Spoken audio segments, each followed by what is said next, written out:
Welcome back to my another blog. তো আসলে তুমি ভালো আছো আর আমি একটা ভালো আছি। তো আজ কিন্তু আমি ঘুরতে এসেছি আর এখন এসেছি কিন্তু মন্দিরে, বাগেশ্বরী মন্দির।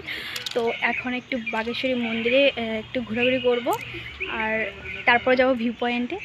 তো বলেই দিলাম এটা হচ্ছে ফেমাস জায়গা। তো সেখানে আমি আগে যাইনি, তো আজই যাব। আর আমার সাথে কিন্তু অনেকেই এসছে। তো চলো একসাথে অনেকটা মজা করবো, সব এই ব্লগে দেখতে পারবে।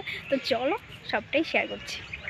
তারপর কিন্তু এখানে আমরা সবাই ঠাকুরকে প্রণাম করে নিলাম। আর এখানে কিন্তু আমি পুজো দিতে আসিনি আজকে, আর আমরা এসে একটু ঘুরতে। তো ঠাকুরের দর্শন করে সব কিছু জায়গাতে যাওয়াটা আমার কাছে এটা বেস্ট মনে হলো। তো চলো যেতে যেতে বলছি, আর ইন্ট্রোটা দেখে তোমরা বুঝতেই পেরেছো। আর এখানে দেখো সবাই এখানে টোটোতে উঠে পড়েছি। এখানে কিন্তু আমরা দুই বৌদি, আমার দুই দিদি, দুই ভাস্তি। তো চলো যেতে যেতে সবটাই তোমরা দেখতে পারছো এই ব্লগে।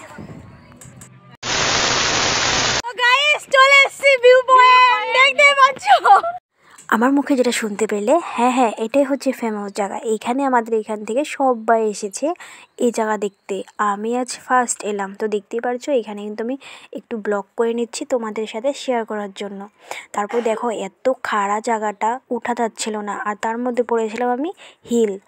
শেষ পর্যন্ত দেখো আমি উঠেই পড়েছি। আর এটা হচ্ছে আমার ভাস্তি, আমার সমবয়সী, মানে আমার সম্পর্কে ভাস্তি হয়। কিন্তু খুবই এক্সাইটেড ছিলাম এই জায়গাটাতে আসার জন্য, কারণ অনেক দিন ধরেই ভাবছিলাম আসবো, সেরকমভাবে আসা হচ্ছিল না, কারণ সেরকম লক পাচ্ছিলাম না।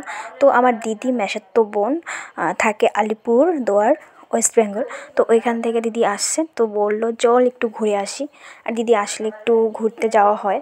তো দেখো সবাই মিলে এসেছি ঘুরতে, আর ভীষণই আনন্দও লাগছিল। সবার সাথে আসতে কিন্তু খুবই ভালো লাগে। আরেকটা কথা কি জানো, যখন মনটা ভীষণই খারাপ থাকবে তখন যদি এরকম জায়গায় আসতে পারো, তখন কিন্তু মনটা এমনিতেই ভালো হয়ে যায়। দেখতেই পারছো জায়গাটা কিন্তু ভীষণই সুন্দর। তো সেরকমই একটা কথা হয়েছে আমার বাড়ি থেকে, তখন আমি আসতেছিলাম, তখন কিন্তু আমার দিদির সাথে একটু ক্যাচল হয়েছিল, মানে ঝগড়া বলতে পারো, মানে সেরকম ঝগড়া না। তো দিদির হিল পরেছিলাম, মানে জুতো, সেটা নিয়ে একটু দিদির সাথে আমার কথা কাটাকাটি হয়েছে। তো এর জন্য কিন্তু আমি আসতে চেয়েছিলাম না। তো আমার ভাস্তি বললো চল যাই, ভালো লাগবে। তো দেখো এখন এসে কিন্তু আমার মনটা ভীষণই ভালো হয়ে গেছে। আর যখনই মনে কিছু একটা হবে, তখন যদি তুমি সবার সাথে একটু ভাগাভাগি করে নাও, তখন কিন্তু মনটা আরও ভীষণ ভালো হয়ে যায়। তো দেখো এখানে কিন্তু আমরা দুজনে খুবই এনজয় করছি। সেদিন কিন্তু আমরা অনেকজন এসেছিলাম, খুশিটা কিন্তু অনেকটা বেশি লেগেছে। হ্যাঁ ভালো লাগতো, কিন্তু সবাই মিলে একসাথে থাকলে কিন্তু সেটা ভালো লাগাটা একটু অন্যরকম লাগে, তাই না বলো? তারপর নিচে আসতে দেখি ফলের দোকান। দেখো এখানে বিভিন্ন রকমের ফল আছে। তো এখান থেকে আমরা কিছু কমন ফলগুলো মাখা খেলাম। তো ভীষণই টেস্ট লেগেছে। আর একটা কথা কি, এই দোকানের একটি লবণ বানায়, মানে এই মহিলাটা ভীষণই টেস্ট বানায়। তো বাচ্চাটা বলেছিল, এখান থেকে আগে যখন এসেছিলো নিয়ে গিয়েছিলো। তো সেটাই আমরা একটু খেয়েছি, ভীষণই টেস্ট লেগেছে। এরা কিন্তু দোকান করে অনেকটা কষ্ট করে। তো দেখতেই পারছো জায়গাগুলো কিন্তু ভীষণই খাড়া। তো এরা কীভাবে দোকান নিয়ে আসে আমি সেটাই জানি না, অনেকটা কষ্ট করে নিয়ে আসে এখানে। তো যাই হোক, এরকম কষ্ট করলে কিন্তু জীবনে সাফল্যটা দেখতে খুবই সুন্দর লাগে।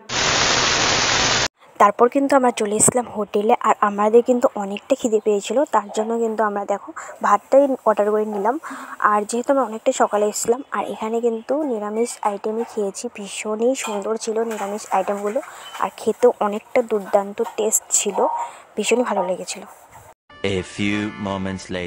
তারপর কিন্তু চলে এসেছি স্টেশন, আর এখন যাব বাড়ি। তো অনেকটাই ভালো লেগেছে আজকের দিনটা, ভীষণই। তো চলো টাটা, নেক্সট ব্লগ অবশ্যই দেখা হচ্ছে।